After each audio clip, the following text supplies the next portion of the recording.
Welcome to all of you on my YouTube classes. आज हम लोग फिनेंशियल मैनेजमेंट में डिविडेंड पॉलिसी का सेकेंड क्लासेस देखने जा रहे हैं। इससे पहले हम लोगों ने डिविडेंड पॉलिसी का एक क्लासेस कर लिया है। अगर आप लोगों ने वो वीडियो नहीं देखा है तो पहले वो वीडियो कंप्लीट कर लें। आज हम लोग एमएम मॉडल देखने जा रहे हैं। इससे पहले हम लोगों ने दो मॉडल कंप्लीट कर लिया है, वॉल्टर्स मॉडल और एक गॉर्डन मॉडल। आज एमएम मॉडल देखने जा रहे हैं। एमएम मॉडल क्या बताता है हमें? सबसे पहले हम लोगों ने जो दो मॉडल देखा है वो दो मॉडल हमें ये बताते हैं कि हमारी जो कंपनी की डिविडेंड पॉलिसी होगी, कंपनी की जो डिविडेंड पॉलिसी होगी वो हमारे शेयर प्राइस को इम्पैक्ट करेगी। शेयर प्राइस को इम्पैक्ट करेगी यानी हमारी कंपनी को इम्पैक्ट करेगी, हमारी कंपनी की जो वैल्यूएशन है उसे इम्पैक्ट करेगी, यानी हमारी कंपनी की जो वैल्यू ऑफ द फर्म होगी उसे इम्पैक्ट करेगी। बट ये मॉडल क्या बोलता है? ये मॉडल बोलता है कि हमारी जो कंपनी की जो बाकी दो मॉडल हैं, ये मॉडल हमें ये बताता है कि वैल्यू ऑफ द फर्म में कोई इम्पैक्ट नहीं पड़ेगा। आप डिविडेंड दें या न दें ये इररिलेवेंट है। मैं यहां पे लिख सकता हूं, according to this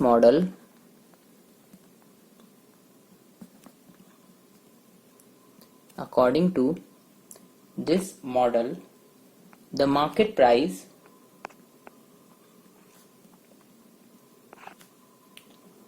of the shares does not depend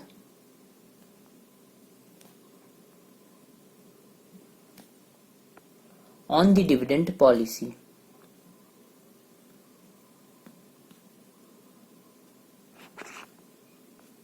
That is, dividend policy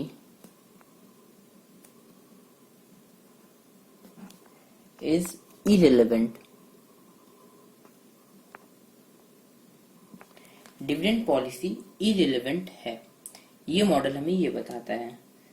इस मॉडल में आपको बुक्स में बहुत सारी फॉर्मूला दी हुई रहती हैं। हमें इसमें अगर कॉस्ट निकालनी है अगर इसमें हमें शेयर प्राइस निकालनी है यानी P0 निकालनी है तो ये हमें होती है डिविडेंड D1। एक चीज नोटिफिकेशन आप याद रख सकते हैं, P0 का मतलब होता है करेंट प्राइस ऑफ शेयर्स। अगर मैं P1 लिखूं इसका मतलब होता है यानी हमारी जो शेयर की प्राइस है नेक्स्ट पीरियड में यानी एंड में, यानी हो सकता है हम बोल सकते हैं price of the share at the end of year या पीरियड, यानी ये हमारी करंट प्राइस होगी और ये एक पर्टिकुलर पीरियड की एंड की प्राइस होगी, इसलिए ये P1 है। सेम अगर हम D बोलते हैं यानी होती है करेंट डिविडेंड, और अगर मैं D1 बोलूंगा इसका मतलब होती है एक्सपेक्टेड डिविडेंड, या हमारी जो नेक्स्ट डिविडेंड आएगी वो होती है K का मतलब होता है कॉस्ट ऑफ कैपिटल, जो आपको पहले से ही पता है। ये मॉडल बेसिकली हमें बोलता है अगर हमें प्राइस निकालनी है तो हमें D1 plus P1 by 1 plus K करना है, यानी हमें जो डिविडेंड इन फ्यूचर जो डिविडेंड मिलने वाली है प्लस हमारी इन फ्यूचर जो प्राइस होगी डिवाइड बाई हमारी जो कॉस्ट होगी वो होगी इक्विवेलेंट टू हमारी आज की प्राइस। ये क्वेश्चन हम इस टाइप के एमएम मॉडल के क्वेश्चन आते कैसे हैं, ये डायरेक्टली हम क्वेश्चन करेंगे तो हमें बहुत ज्यादा क्लियर हो जाएगा। तो आप लोग सभी को ये आइए क्वेश्चन नंबर 5 पे। क्वेश्चन नंबर 5 है, कॉस्ट ऑफ कैपिटल हमें दी हुई है 10%, outstanding equity shares 2000 equity shares at the rate of ₹100 each, dividend at the end of current financial year is ₹8। हमारी इस साल की डिविडेंड दी हुई है ₹8। ये हमें ईपीएस नहीं दी हुई है, हमें डिविडेंड निकाल के दी हुई है। It is expected to have a net earning of ₹20,000 and has a proposal for making new investment of ₹24,000. So under MM model, the payment of dividend does not affect the value of the firm. ये question में आपको ये बताना है MM model में, जो MM model बताता है डिविडेंड पॉलिसी इररिलेवेंट। आपको इस क्वेश्चन में यही बताना है कि जो डिविडेंड पॉलिसी है, अगर मैं डिविडेंड पेमेंट करूं या न करूं, value of the firm same रहेगी। यही इस क्वेश्चन में इंपॉर्टेंट कॉन्सेप्ट निकालना होता है। इस क्वेश्चन को हम सॉल्व कैसे करेंगे, इस क्वेश्चन का हम सॉल्यूशन देखते हैं। क्वेश्चन नंबर 5, क्वेश्चन नंबर 5 का सॉल्यूशन। हमें P0 यानी current share price, current market price होती है P1, जो कि है market price at the end of year.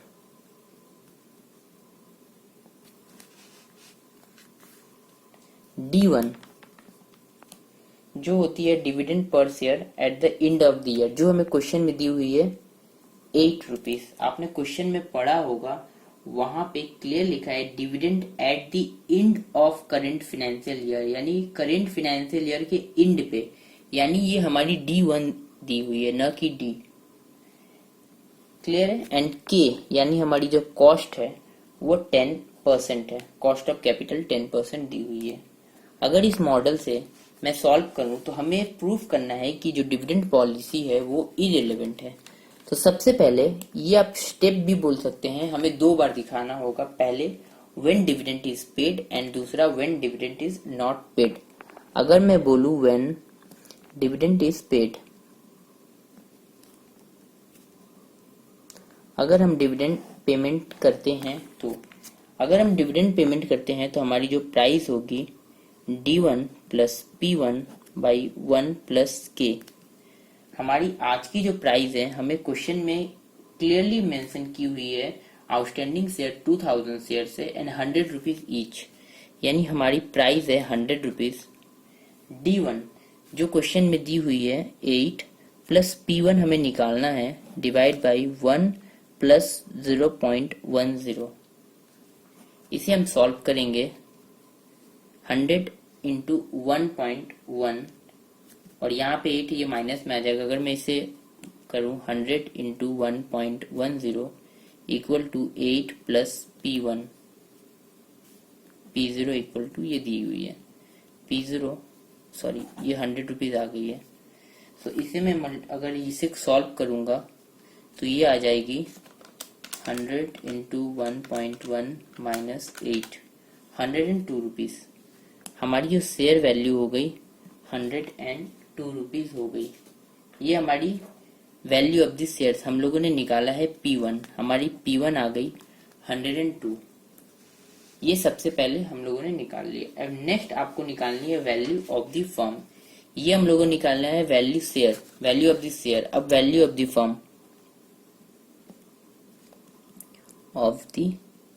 Firm यहां हम ऊपर पहले हेडिंग दे देंगे वैल्यू ऑफ शेयर, यानी हमारी शेयर की वैल्यू क्या होगी, और ये है value of the firm.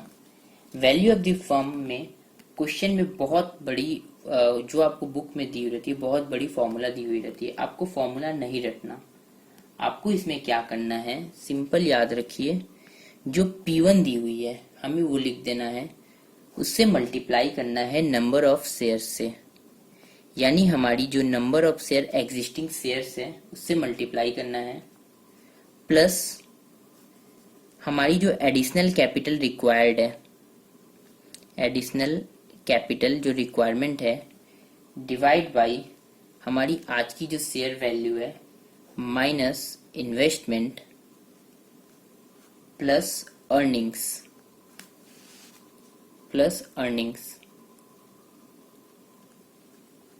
Whole divide by 1 plus K।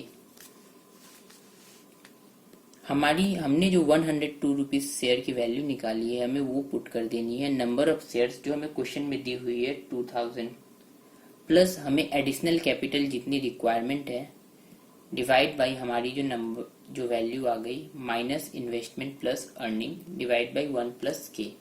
ये एक्चुअली होता है कि ये फॉर्मूला हम देखेंगे, हम आपको ऑटोमेटिकली याद हो जाएगा कि इसे लिखते कैसे हैं। देखिए अगर मैं इसे सॉल्व करूं तो हमारे क्वेश्चन में जो इन्फॉर्मेशन दी हुई है, आप इन्फॉर्मेशन चेक कर लीजिए। हमारे पास ये नंबर ऑफ शेयर्स दी हुई है, नंबर ऑफ शेयर्स है 2000 एंड हमारे पास जो अर्निंग्स है, नेट अर्निंग 20,000 एंड प्रपोजल है 24,000 की। अर्निंग्स 20,000 और हमें इन्वेस्टमेंट करना है 24,000 की। हम लोगों ने क्वेश्चन में पहले यहाँ पे जो सॉल्व कर रहे हैं वो है व्हेन डिविडेंड इज पेड, यानी हम डिविडेंड जब पेमेंट कर रहे हैं। तो सबसे पहले हमें बताइए हमारी अर्निंग कितनी है, 20,000, और अगर हम डिविडेंड पेमेंट करेंगे तो हमारी अर्निंग में से हमें लेस करना होगा, क्योंकि हम तो पेमेंट डिविडेंड का अर्निंग में से ही करेंगे। डिविडेंड है 8 रुपए करके, हमारी 2000 शेयर्स है यानी 16,000। हमारी जो रिटेन्ड हो गई 20,000 हमने कमाया, जिसमें से 16,000 हमने पेमेंट कर दिया, 4,000 हमारे पास और सरप्लस बची हुई है। और हमें इन्वेस्टमेंट कितनी की करनी है, 24,000 की। अगर हमारे पास 24,000 की इन्वेस्टमेंट है और 4,000 मेरे पास पहले से पैसा बचा हुआ है, तो मुझे रिक्वायर्ड कैपिटल और कितनी चाहिए, 20,000। होप आप लोग को ये क्लियर हो गया होगा। ये जो मैंने बताया, ये क्वेश्चन में इंफॉर्मेशन दी हुई थी 2000 शेयर से हमारी अर्निंग 20,000, हमें इन्वेस्टमेंट करनी है 24,000 की। सो इसे मैं बोल रहा हूँ अर्निंग 20,000 है, मैंने डिविडेंड दे दिया 16,000, रिटेन्ड अर्निंग 4,000 बची, इन्वेस्टमेंट हमें 24 की करनी है, तो हमें रिक्वायर्ड कैपिटल हो गई 20,000। सो अब मैं वैल्यू ऑफ द फर्म अगर हमें निकालना है, तो जैसे मैंने आपको बताया था हमें क्या करना होगा। हमें सबसे पहले हमारी शेयर्स की वैल्यू जो हम लोगों ने निकाली है, शेयर की वैल्यू 102 रुपीज। ब्रैकेट में हमारी टोटल जो नंबर ऑफ शेयर्स है 2000, प्लस हमें एडिशनल कैपिटल कितनी रिक्वायरमेंट है, हमें एडिशनल कैपिटल 20,000 की रिक्वायरमेंट है। 24,000 की इन्वेस्टमेंट के लिए हमें 20,000 की कैपिटल की रिक्वायरमेंट है। सो मैं यहाँ 20,000 डिवाइड बाई हमारी जो आज की वैल्यू आ गई 102। इससे आप देख सकते हैं अगर मैं 20,000 एडिशनल कैपिटल रिक्वायर्ड है डिवाइड बाई टोटल वैल्यू करूंगा, तो ये भी मेरी नंबर ऑफ शेयर्स आ जाएगी। यानी ये ओल्ड हमारी शेयर्स है और ये हमारी न्यू शेयर्स है, उसे मैं मल्टीप्लाई कर दे रहा हूँ हमारी जो शेयर की वैल्यू है, तो इससे हमारी टोटल वैल्यू आ जा रही है, माइनस हमारी एडिशनल जो रिक्वायरमेंट है इन्वेस्टमेंट की 24,000, प्लस हमारे पास जो अर्निंग है 20,000, ये अर्निंग ले रहा हूं मैं, ये रिक्वायरमेंट नहीं ले रहा हूं मैं, अर्निंग ले रहा हूं 20,000, ये वाली है, ये जो अर्निंग है ये वाली अर्निंग है, whole divide by 1 plus K, यानी 1 प्लस 1.10, सॉरी 1.10। अगर मैं इसे सॉल्व करूंगा 102 2000, तो यहाँ पे मेरा 20,000 divide by 102 plus 2000 into 102, 2,24,000, 2,24,000 minus 24,000 plus 20,000 divide by 1.10। इसे मैं सॉल्व करूंगा 2,24,000 माइनस 24,000 प्लस 20,000 डिवाइड बाई 1.10, ये हमारी आ जा रही है 2 lakh. So value of the firm हो गई 2 लाख। ये मैंने निकाला व्हेन डिविडेंड इज पेड। हमें एक और सॉल्व करना होगा when dividend is not paid, और 2 लाख ही आ जानी चाहिए, तो हमें क्वेश्चन सॉल्यूशन हो गया। सो हम नेक्स्ट देखते हैं, व्हेन डिविडेंड नॉट पेड।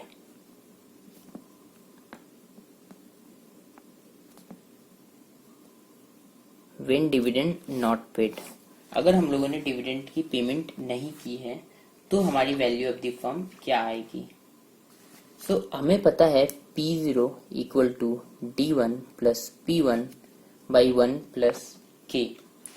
हमारी करेंट प्राइस है 100, हम लोगों ने डिविडेंड पेमेंट की नहीं है तो ये तो 0 हो गई, प्लस P1 बाई 1.10। अगर मैं इसे क्रॉस मल्टीप्लाई करूं तो P1 इक्वल टू 111, यानी हमारी शेयर की वैल्यू आ गई 111 रुपीज।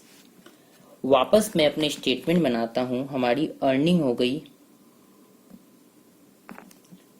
20,000। डिविडेंड, क्या हम कुछ डिविडेंड पेमेंट कर रहे हैं? हम कुछ पेमेंट नहीं कर रहे हैं, तभी तो हम कर रहे हैं व्हेन डिविडेंड नॉट पेड। सो हमारी 20,000 पूरी की पूरी रिटेन्ड हो गई। और हमें इन्वेस्टमेंट कितनी की करनी है? 24,000 की।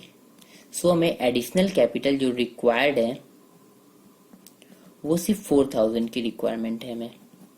यहाँ तक आपको क्लियर हो गई? क्योंकि मैं कुछ डिविडेंड पेमेंट नहीं कर रहा हूँ तो मेरी 20,000 पूरी बच गई। 24,000 की हमें इन्वेस्टमेंट की रिक्वायरमेंट है, सो 4,000 एडिशनल में लगेगी। अब मैं वैल्यू ऑफ द फर्म निकालूंगा। वैल्यू ऑफ द फर्म आपको पता है, मैं पहले लूंगा हमारी शेयर की वैल्यू जो कि है 110 होल मल्टीप्लाई हमारी ओल्ड जो शेयर्स है 2000 प्लस हमें एडिशनल कितनी की रिक्वायरमेंट है 4000 डिवाइड बाई हमारे पास जो वैल्यू है 110 minus investment plus earnings whole divide by 1 plus K यानी 1.10। अगर मैं इसे सॉल्व करूंगा 4000 by 110 plus 2000 into 110, 2,24,000 minus investment है हमारी 24,000 की प्लस अर्निंग 20,000 डिवाइड बाई 1.10। इसे हम सॉल्व करेंगे तो वैल्यू ऑफ द फर्म आ गई 2 लाख। सो ये हमने प्रूव कर दिया कि हम डिविडेंड पेमेंट करें या ना करें, value of the firm 2 lakh ही आएगी। अगर क्वेश्चन ये पूछता है तो ही हमें ये निकालना है वैल्यू ऑफ द फर्म, या फिर क्वेश्चन स्पेसिफाई करे कि आपको बताना है कि value of the firm dividend से कोई फर्क नहीं पड़ता। बेसिकली एग्जाम में इतने बड़े क्वेश्चन नहीं आते हैं।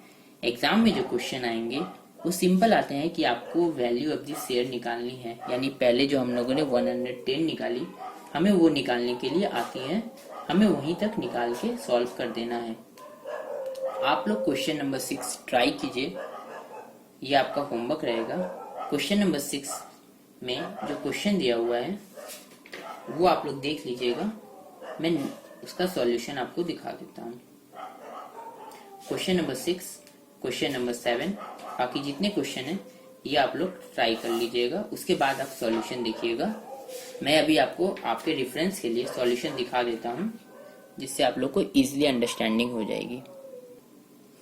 हम सबसे पहले क्वेश्चन नंबर 2 का सॉल्यूशन देखते हैं। क्वेश्चन नंबर 2 दिया हुआ है, बाला limited earns ₹6 per shares having capitalization rate of 10% and has a return on investment at a rate of 20%. According to Walters model, what should be the price per share at 30% dividend payout ratio? Is this optimum payout ratio as per Walters model? So इसका solution है, आप देख सकते हैं हमारी जो earning per shares है वो 6 रुपए की दी हुई है। हमारी कॉस्ट ऑफ कैपिटल 10%, रिटर्न 20%, पे आउट रेशियो 30% है।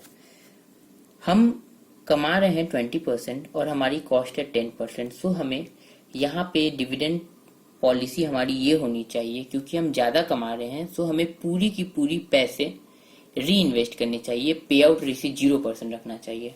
बट क्वेश्चन ने दिया हुआ है पे आउट रेशियो 30%। आपको शेयर प्राइस निकालनी है। सो P0 आपको जो बुक में क्वेश्चन फॉर्मूला रहते हैं, P0 equal to D plus earning minus dividend into retain by K whole divide by K. आपको याद नहीं रखना। आपको जैसे मैंने बताया है, पहले मुझे डिविडेंड मिल रही है यानी 6 रुपए की 30% 1.8 प्लस मेरे पास जो रिटेन अर्निंग आ रही है इंटू मैं कितना कमा रहा हूँ डिवाइड बाई कितनी हमारी कॉस्ट है होल डिवाइड बाई कितनी कॉस्ट है, आ गई 102।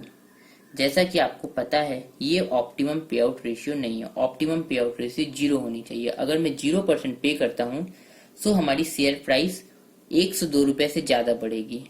सो यहाँ पे जो कमेंट में था ऑप्शन, आपको क्वेश्चन में कमेंट करने के लिए दिया हुआ था, उसमें आपको लिखना होगा this is not the optimum payout ratio because return rate of investment is greater than cost of capital and hence company can earn more by investing more.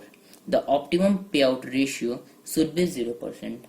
ये मैंने प्रूफ करने के लिए दिया है, ये क्वेश्चन का पार्ट नहीं है। ये जस्ट आपको समझाने के लिए कि अगर मैं 0% पे आउट रखता हूँ तो हमारी शेयर वैल्यू और बढ़ सकती है। डिविडेंड 0 प्लस रिटेन अर्निंग पूरी की पूरी 6 रुपए इंटू हम कितना कमा रहे हैं 0.20 डिवाइड बाई हमारी कॉस्ट है 0.10 होल डिवाइड बाई 0.10, तो हमारी शेयर प्राइस आ जाएगी 120 रुपीज। ये हो गया आपका क्वेश्चन नंबर 2 का सॉल्यूशन। आपका नेक्स्ट क्वेश्चन था क्वेश्चन नंबर 4, उसका हम सॉल्यूशन देखते हैं। आपका क्वेश्चन नंबर 4 का सॉल्यूशन ये रहा। आप लोग को अगर एग्जाम में इस टाइप के क्वेश्चन दिए रहेंगे, वॉल्टर्स मॉडल से भी सॉल्व करना है एंड गॉर्डन मॉडल से भी सॉल्व करना है, तो आप एक एक अलग अलग करके नहीं बनाएंगे। आप सिंपल एक स्टेटमेंट बना लेंगे पे आउट रेशियो का 0%, 25%, 50% एंड 100%। सबसे पहले मैं सॉल्व करूंगा एज पर वॉल्टर्स मॉडल। हमारी रेट ऑफ रिटर्न है 8%, कॉस्ट ऑफ कैपिटल है 10%, अर्निंग पर शेयर 12 रुपीज। तो आप यहाँ पे बोल सकते हैं कि हम 8 रुपए कमा रहे हैं और 10 रुपए हमारी कॉस्ट लग रही। तो वॉल्टर्स मॉडल हमें ये बताता है कि अगर हम कमा रहे हैं कम और खर्चा ज्यादा हो रही है तो हमें 0 रुपीज पे ही, सो हमें डिविडेंड पे आउट रेशियो करनी चाहिए 100%। यानी आप क्वेश्चन में चेक कर सकते हैं 100% पे हमारी शेयर की वैल्यू ज्यादा आएगी जबकि बाकी सब पे कम आएगी। डिविडेंड अगर मैं 0% पे आउट कर रहा हूँ तो डिविडेंड में कुछ नहीं दूंगा, पूरे के पूरे पैसे में रिटेन कर ले रहा हूँ। अगर मैं 25% दे रहा हूँ तो मैं डिविडेंड हो रहा हूँ 3% एंड रिटेन 9, सेम इसी तरह 15% एंड 100%। आपको जैसे आपको पता है डिविडेंड प्लस रिटेन्ड इंटू हम कितना कमा रहे हैं डिवाइड बाई कितनी हमारी कॉस्ट हो रही है होल डिवाइड बाई हमारी कॉस्ट, उसी को मैंने फॉर्मूले में लिख दिया P0 equal to dividend plus earning में से मैं डिविडेंड लेस कर दूंगा तो ये हमारी आ जाएगी रिटेन्ड इनटू हमारी rate of return by cost whole divide by cost. Same उसी तरह मैंने यहाँ पे स्पेसिफाई कर दिया है, आप देख सकते हैं। सो हमारी वैल्यू ऑफ दिस शेयर आ गई 96, 102, 108 एंड 120। अब हम आ रहे हैं नेक्स्ट मॉडल पे। हमें क्वेश्चन में जब भी ये मॉडल दी हुई रहेगी हमें सबसे पहले निकालना है ग्रोथ। सो ग्रोथ के लिए क्वेश्चन में ग्रोथ का कुछ स्पेसिफिक नहीं दिया हुआ है, सो हमें निकालना होगा growth equal to B into R. Same dividend and retain मैंने निकाला है ग्रोथ के लिए 100 इंटू 8%। हमारी जो रिटेन्ड है 100% है और हमारी रिटर्न आ रही है 8%, हम रिटेन्ड कर रहे हैं एंड 8%। सेम उसी तरह हमारी ग्रोथ आ गई। हमारी जो फॉर्मूला है E1 minus B whole divide by K minus G, इसका कुछ मतलब नहीं है, ये नॉर्मली है डिविडेंड। मैं टोटल अर्निंग कमा रहा हूँ उसमें से कितना मैं रिटेन रख दे रहा हूँ, ये हो गया डिविडेंड। डिविडेंड यहाँ पे मैं दे रहा हूँ 0, यहाँ पे 3, यहाँ पे 6, यहाँ पे 12 डिवाइड बाई हमारे पास कॉस्ट माइनस ग्रोथ, ये आ रही है 0, 75, 100 एंड 120। सो ये हो गई हमारी क्वेश्चन नंबर 4 की सॉल्यूशन। होप आप लोग को ये क्लियर हो गया होगा। अब हम आते हैं नेक्स्ट क्वेश्चन पे। ये है हमारी क्वेश्चन नंबर 6 का सॉल्यूशन। क्वेश्चन में स्पेसिफाई की हुई थी हमारी आउटस्टैंडिंग शेयर से 8 लाख, हमारी जो प्राइस है 120, डिविडेंड 6.40 एंड कॉस्ट है 9.6%। अगर हम वैल्यू ऑफ दिस शेयर निकाल ले, पहले हम डिविडेंड पेमेंट कर रहे हैं व्हेन डिविडेंड डिक्लेयर्ड। आपकी जो क्वेश्चन दी हुई रहेगी एग्जाम में वो इसी टाइप की क्वेश्चन दी हुई रहेगी। आप क्वेश्चन नंबर 6 को पहले खुद सॉल्व कीजिए, उसके बाद आप इसे सॉल्यूशन चेक कर सकते हैं। बट ये बहुत ही इंपॉर्टेंट क्वेश्चन है, आपकी एग्जाम में इस टाइप की क्वेश्चन आ सकती है। अगर मैं डिविडेंड डिक्लेयर करता हूं तो हमारी वैल्यू ऑफ दिस शेयर्स क्या होगी। तो आपको पता है P0 equal to D1 plus P1 by 1 plus K. हमारी करेंट प्राइस है 120 इंटू इक्वल टू 6.4 हमारी डिविडेंड दी हुई है P1 1 प्लस कॉस्ट, जो हमारी करेंट प्राइस आ जा रही है P1 आ रही है 125.12 और अगर हम डिविडेंड नॉट डिक्लेयर, हम लोग डिविडेंड नहीं पेमेंट करें तो डिविडेंड हमारी 0 हो गई, प्लस P1 हमें निकालना है और हमारी जो 1 प्लस कॉस्ट है वो 9.6 दी हुई है, 1 प्लस 0.96 हमारी P1 आ गई 131.52। सो अगर हम डिविडेंड डिक्लेयर कर रहे हैं तो 125.12 और डिविडेंड डिक्लेयर नहीं कर रहे हैं तो 131.52। ये हमारी आ गई एज पर MM मॉडल। अगर मैं वैल्यू ऑफ द फर्म निकालूंगा तो दोनों का दोनों सेम होगा, क्योंकि ये मॉडल बोलता है dividend policy is irrelevant. But हमें क्वेश्चन में पूछा हुआ है, हमें ये निकालना है अगर डिविडेंड डिक्लेयर है और डिविडेंड नॉट डिक्लेयर्ड है। क्वेश्चन में हम लोगों ने तो ये निकाल लिया, उसके बाद हमें क्वेश्चन में और पूछा जा रहा है कि हमें नंबर ऑफ शेयर्स कितनी इशू करनी होगी। सो आप देख सकते हैं हमें नंबर ऑफ शेयर्स जो इशू करनी होगी उसका कैलकुलेशन मैंने किया है, if dividend declared and if dividend not declared. अगर हमारी इनकम जो है नेट इनकम क्वेश्चन में दी हुई 1 करोड़ 60 लाख में इनकम कमा रहा हूँ, दोनों केस में हमारी सेम रहेगी। अगर मैं डिविडेंड डिक्लेयर करता हूँ तो मुझे डिविडेंड पेमेंट करनी पड़ेगी। मेरी डिविडेंड जो टोटल जा रही है 51,20,000। क्यों? Dividend per share into number of share से आप मल्टीप्लाई करेंगे तो आपको डिविडेंड की वैल्यू आ जाएगी। अगर मैं डिविडेंड नहीं दे रहा हूँ तो यहाँ मुझे कुछ भी देने की जरूरत नहीं है। बाकी जो बची हमारी रिटेन्ड अर्निंग आ गई। हमें कॉस्ट ऑफ इन्वेस्टमेंट दी हुई है 3 करोड़ 20 लाख, मैंने लेस कर दी। सो हमें एडिशनल मनी रिक्वायरमेंट है 2 करोड़ 11,20,000 एंड 1 करोड़ 60 लाख। वैल्यू पर शेयर जो हम लोगों ने पहले निकाला है, अगर मैं डिविडेंड डिक्लेयर करता हूं तो 125.12 आएगी और अगर मैं डिविडेंड डिक्लेयर नहीं करता हूं तो 131.52 आएगी। सो इससे हमारी नंबर ऑफ शेयर्स दी हुई है जो निकल जाएगी। अगर मैं टोटल इतनी मनी रिक्वायरमेंट है डिवाइड बाई मैं वैल्यू ऑफ शेयर्स दी हुई है तो उससे आ जाएगी नंबर ऑफ शेयर्स। जो क्वेश्चन में आपसे पूछा है वो आंसर ये है 168,798 एंड 121,655। एंड क्वेश्चन नंबर 7 का सॉल्यूशन आप देख सकते हैं। क्वेश्चन नंबर 7 बहुत ही इजी था, जैसा इससे पहले वाला क्वेश्चन था सेम उसी कॉन्सेप्ट पे है। मैं सबसे पहले इफ डिविडेंड नॉट डिक्लेयर्ड के लिए, डिविडेंड डिक्लेयर्ड नहीं है तो 0 हो गया डिविडेंड, प्लस P1 बाई हमारे पास 1 प्लस कॉस्टिंग 12% दी हुई है, हमारी प्राइस आ गई 56 की। इनकम हमें दी हुई है 1 करोड़ 20 लाख, हमने डिविडेंड कुछ नहीं पेमेंट किया, सो रिटेन्ड अर्निंग आ गई पूरी की पूरी। हमें इन्वेस्टमेंट करनी है 4 करोड़ की, सो हमें रिक्वायरमेंट एडिशनल जो रिक्वायरमेंट है 2 करोड़ 80 लाख की। हमारे पास वैल्यू ऑफ दिस शेयर दी हुई है 56। Number of shares to be issue 2 crore 80 lakh divide by 56 equal to 5 lakh shares. Hope आप लोग को इतना समझ में आ गया होगा। इसके बाद भी अगर आपको कुछ डाउट हो तो आप कमेंट सेक्शन में हमें लिख सकते हैं। आज के लिए बस इतना ही। Thanks to all of you. Bye bye.